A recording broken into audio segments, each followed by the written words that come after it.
Life of Sri Krishna. Sri Krishna is the central figure of the Bhagavad Gita. Sri Krishna is widely considered by Hindus to be an avatar direct descent of God.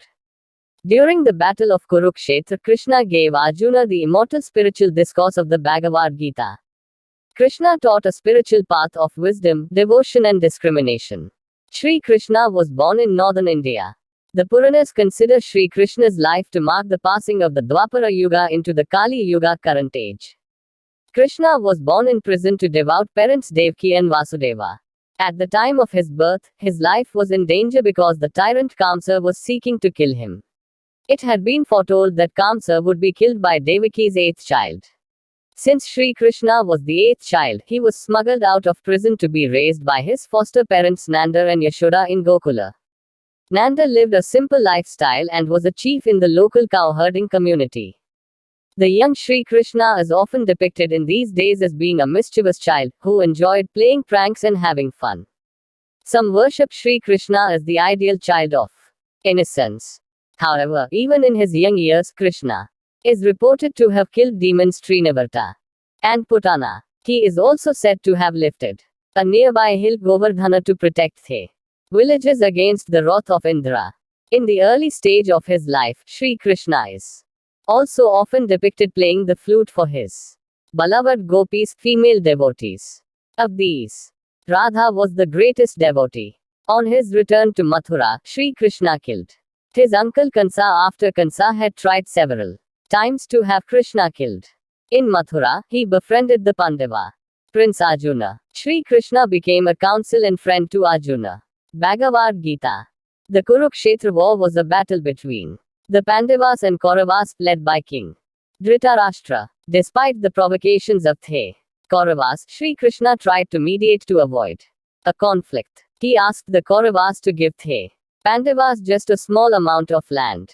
However, Dhritarashtra refused any compromise. Once war became inevitable, Sri Krishna offered a choice to his dearest friend Arjuna. Either he could choose Sri Krishna himself, or he could choose Krishna's armies. Arjuna chose the counsel of Sri Krishna rather than his armies. It was on the battlefield of Kurukshetra that Sri Krishna gave the immortal dialogue of the Bhagavad Gita, which was an exposition of Sri Krishna's yoga and how an aspiring seeker might seek union with God. The Bhagavad Gita and the life of Sri Krishna were very important for making spirituality accessible to ordinary people, and not just yogis who renounce the world.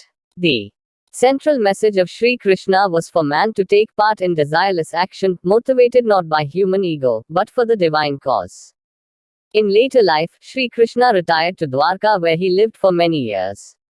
Legend has it that Sri Krishna was killed by an arrow through his ankle when he was shot by a hunter, who mistook Sri Krishna for a deer. The ankle was the one area of weakness in Sri Krishna's body. He accepted death calmly, knowing his time on earth had come to an end. Krishna was a model king, husband, friend, spiritual teacher and avatar.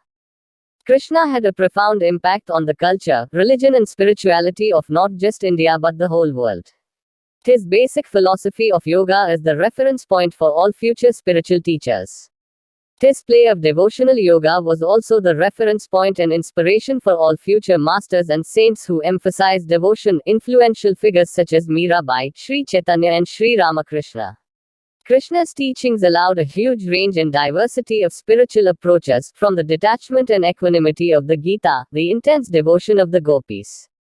Thus Krishna imbued Indian spiritual and religion with a diversity, richness of spirit and thus tolerance for the many paths to the goal.